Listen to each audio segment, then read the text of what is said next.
మన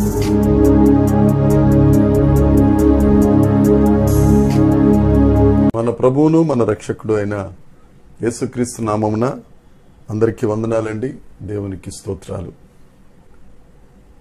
కృపగలిగిన యేసుక్రీస్తు ప్రభు, దయగలిగిన దేవుడు, జాలి కలిగిన యేసయ్య మనల్ని ప్రేమించి మరలా మనకు ఒక నూతన దినమును అనుగ్రహించినందుకు సమస్త మహిమ ఘనత ప్రభావములు యేసుక్రీస్తు ప్రభుకి చెల్లునుగాక. ఆ యేసు ప్రభు ఈ నూతన దినము కొరకు మనకు అనుగ్రహించిన కృపావార్త, దేవుని యొక్క వాగ్దానము, కీర్తనల గ్రంథము 33వ కీర్తన 9వ వచనం. ఆయన మాట సెలవీయగా దాని ప్రకారం ఆయన ఆజ్ఞాపింపగానే కార్యము స్థిరపరచబడెను. దేవునికి స్తోత్రం కలుగునుగాక, దేవునికి మహిమ కలుగునుగాక.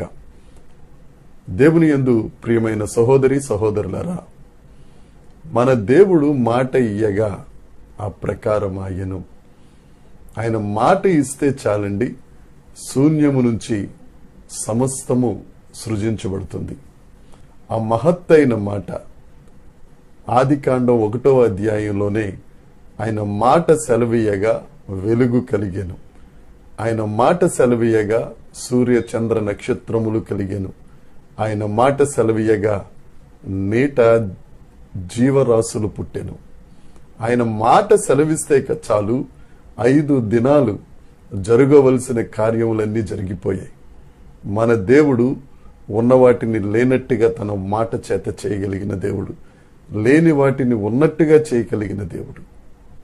నా ప్రియ సహోదరి సహోదరుడా, నువ్వు ఏ పరిస్థితులలో శూన్యమైపోయావో, ఎక్కడెక్కడ చెల్లాచెదరైపోయావో, ఎక్కడెక్కడ పనికిరాని పరిస్థితిలోనికి వెళ్ళిపోయావో, దేవుడు ఒక్కసారి మాట సెలవిస్తే చాలు, నీ శూన్యమైపోయిన నీ పరిస్థితి నుండి, దీనమైపోయిన నీ స్థితి నుండి ఆయన సమస్తమును ఆశీర్వాదంగా చేసి అనేకులకు నిన్ను ఆశీర్వాదకరంగా చేస్తారు. 107వ కీర్తన 20వ వచనంలో ఒక మాట ఉంటుంది. ఆయన వాక్కు వారిని బాగు చేసెను, వారు పడిన గుంటలో నుండి వారిని విడిపించాను. మనం లేజర్ ట్రీట్మెంట్ తీసుకుంటూ ఉంటాం. ఆ లేజర్ రే ఒకటి ఎటువంటి శరీరమును కట్ చేయకుండానే అది వెళ్ళి అక్కడ ఎక్కడైతే శరీరంలో అనారోగ్యం ఉందో దాన్ని బాగు చేసి వచ్చేస్తూ ఉంటుంది. ఆ లేజర్ రేకే అంత బలం ఉంటే సమస్తమును సృష్టించిన సృష్టికర్త అయిన దేవుని యొక్క వాక్కు ఒక్కసారి వింటే చాలు, నీ శూన్యమైపోయిన పరిస్థితి ఆయన బాగు చేస్తారు. ఆ లేఖనంలో రాసిన్నమాట, నువ్వు పడున్న గుంటలో నుండి నిన్ను పైకి లేవటం కాదు, నిన్ను విడిపిస్తాడు. ఏ అస్వస్థత అనే గుంటలో పడిపోయావో ఆయన విడిపిస్తాడు. ఏ రోగం అనే గుంటలో పడిపోయావో ఆయన మాట స్వస్థపరుస్తుంది. ఏ పాపం అనే బురద గుంటలో పడిపోయావో ఆ బంధకములన్నిటినీ, ఆ సాతాను దుర్గములన్నిటినీ పడగొట్టి, ఆ కాడిని విరగగొట్టి నిన్ను విడిపించి నీ కార్యమును సఫలపరిచే దేవుడు. ఆయన మాట ఇస్తే ఆ ప్రకారం అవుతుంది. 2వ మాట, ఆయన ఆజ్ఞాపింపగానే కార్యము స్థిరపరచబడెను.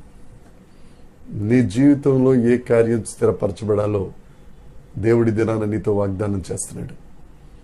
ఆయన ఆజ్ఞాపింపగా నీకు రావాల్సిన ఆశీర్వాదం, ఆయన ఆజ్ఞాపింపగా నీ కుటుంబంలో జరగవలసిన ప్రతి పని, ఆయన ఆజ్ఞాపింపగా నీ వ్యాపార వ్యవహారాలలో, నీ ఉద్యోగ పరిస్థితులలో జరగవలసిన ప్రతి ఆశీర్వాదం దేవుడు స్థిరపరచునుగాక.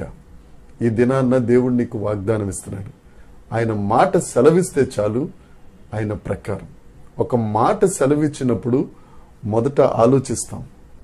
అంటే నీ కొరకు మాట ఇవ్వటానికి దేవుడు నీ కొరకు దినాన ఆలోచిస్తున్నాడు.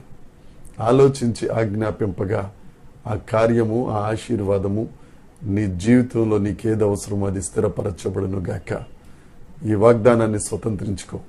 ఈ వాగ్దానం నీ కొరకే. నీకే కార్యం కావాలో ఆయన మాట సెలవిస్తారు, ఆ ప్రకారం అవుతుంది. ఆయన ఆజ్ఞాపిస్తారు, అది స్థిరపరచబడుతుంది. నమ్ము. ఈ వాగ్దానాన్ని స్వతంత్రించుకుని అనేకులకు ఆశీర్వాదకరంగా, అనేకులకు ఆదర్శంగా దేవుడు నీకు ఆ మాట సెలవిచ్చునుగాక. దేవుని కృప నీకు తోడై ఉండునుగాక. ప్రార్థన చేసుకుందాం.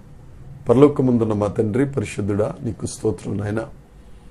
దేవనాయన, మీ నూతన దినంలో మీరు ఇచ్చిన వాగ్దానం, మీరు మాట సెలవిస్తే ఆ ప్రకారం అవుతుంది, మీరు ఆజ్ఞాపిస్తే అది స్థిరపరచబడుతుంది. కనుక ఈ వాక్యము, ఈ వాగ్దానము స్వతంత్రించుకున్న ప్రతి ఒక్కరి జీవితంలో మీ ఆశీర్వాదము స్థిరపరచబడును గాక. ప్రతి ఒక్కరికి ఏది అవసరమో ఆ అవసరం తీరే మాట మీరు సెలవిచ్చినందుకు నిన్ను స్తుతిస్తున్నాను ప్రభువా. దేవ, వాగ్దానము యొక్క ప్రభావం ప్రతి ఒక్కరూ స్వతంత్రించుకున్నట్లు మీరు కృప చూపినందుకే నిన్ను స్తుతిస్తూ, సమస్త మహిమ, ఘనత, ప్రభావములు మీకే ఆరోపిస్తూ యేసుక్రీస్తు నామమున ప్రార్థించి అడిగి వేడుకొనుచున్నాము తండ్రి. ఆమేన్.